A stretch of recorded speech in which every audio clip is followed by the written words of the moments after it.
विद्यार्थी मित्रांनो नमस्कार. आपण इलेक्ट्रिकल इंजिनिअरिंगचा अभ्यास करतोय.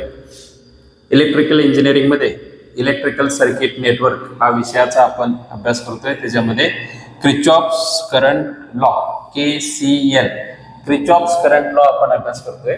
KCL it means Kirchhoff's current law.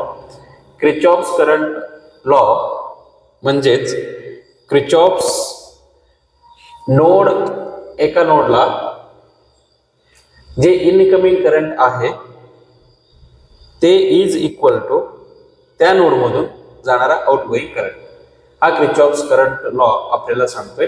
आता नोड ए ला नोड अनालिसिस मध्ये apply node A to KCL आपल्याला अप्लाय करायचे कशाला? Node A. Apply KCL for node A और apply node A to KCL. पहा, incoming current I1, incoming current I2, outgoing current I3 is equal to I3 असंही चालतं, किंवा minus I3 is equal to 0. हा इक्वेशन नंबर तुमचा 1. याच्यामध्ये I1 is equal to 20 minus VA upon 6 ohm. I2 is equal to 12 minus VA upon 10 आणि I3 is equal to VA upon 8. VA upon 8. पहा, I1, I2, I3 आपण तिन्ही लिहिलेलं आहे. ते I1, I2, I3 इक्वेशन 1 मध्ये पुटअप करूया. पहा कसं पुटअप करायचं. 20 मायनस VA अपॉन 6 प्लस हे 12 minus VA upon 10. 12 minus VA upon 10, 20 minus VA upon 6 minus 8 VA upon 8 is equal to 0. आता 6, 10 आणि 8 हा तिन्ही वेगवेगळे आहेत. आपल्याला छेद समान करायचा आहे. तर आपल्याला छेद समान करत असताना कॉमन मध्ये एक गोष्ट येतोय, ते पहा किती येतोय सगळ्यांसाठी. 6, 10 आणि 8 जर आपण बघितलं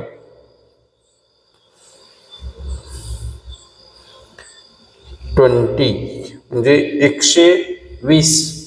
जर 120 घेतलं, 6 गुणले 20 120, 6 गुणले 20 120, 10 गुणले 12 120, 8 गुणले 15 120. पहा, आपण 120 घेऊन पाहूया कसं होतंय.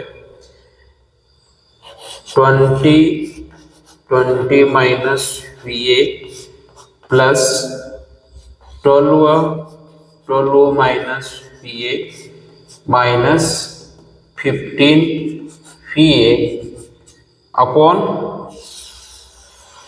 120 इज इक्वल टू 0. आता 120 इकडे गुणाकार भागाकार मध्ये आहे, इकडे गेलं की शून्यासोबत गुणाकार, त्याचं उत्तर येणार 0. चला, तर काय होणार? 20 into 20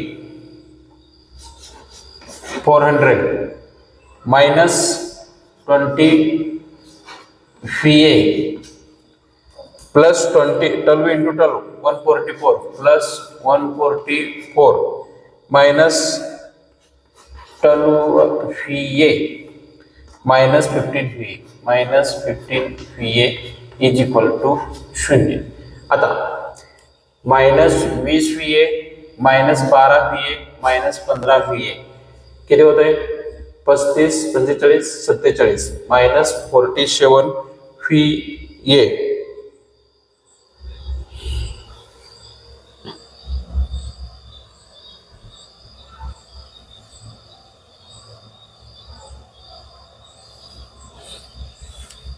minus 47 VA is equal to 0.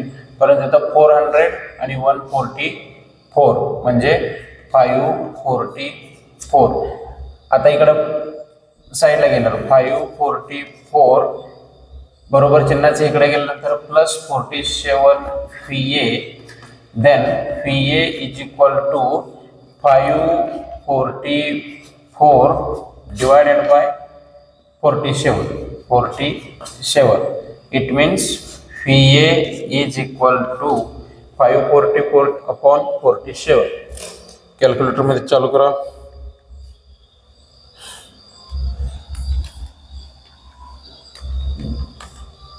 उत्तर आहे 11.57 volt. VA is equal to 11.57 volt उत्तर आलेलं आहे.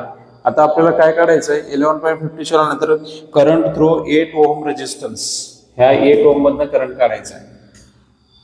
करंट थ्रू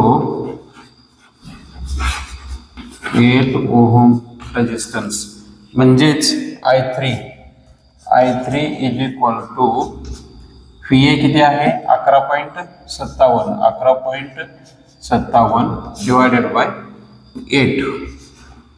पहा किती येते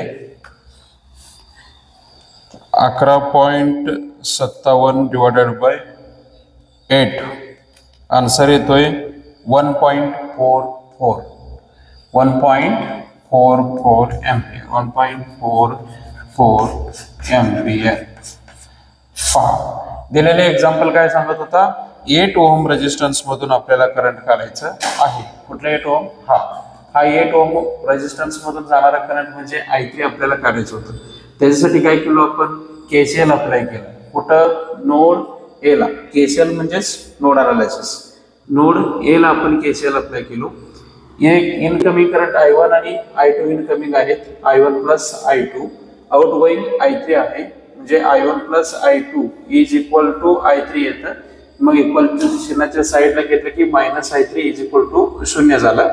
मग I1 ची value 20 minus VA upon 6, I2 12 minus VA upon 10, then I3 is equal to VA upon 8.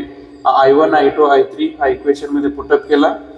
6 10 8 छेद समान केला 120 इकडे प्रोडक्ट मध्ये आणल्यावर ते 0 झालं. मग 20 6 ला 20 ना गुणाकार केलं की 120 आलं. 10 ला 12 ना गुणाकार केल्यावर 120 आलं. 8 ला 15 ना गुणाकार केल्यावर 120 आलं. मग हे कॅल्क्युलेशन इथे आपल्याला VA मिळतो. VA आल्यानंतर करंट थ्रू 8 ओहम मधून करंट काढण्यासाठी आपल्याला I3 is equal to VA upon 8 1.44 ampere एवढं करंट आलेला आहे. विद्यार्थी मित्रांनो, हा प्रश्न तुम्हाला MSPTच्या एक्झाम मध्ये 4 मार्कासाठी पडत आहे. त्यामुळे नोड अनालिसिस हा कन्सेप्टवरचं एक्झाम्पल व्यवस्थितपणे आपण सोडवायला पाहिजे. आणि येणाऱ्या परीक्षेसाठी तुम्हाला माझ्याकडून खूप खूप शुभेच्छा. थँक्यू.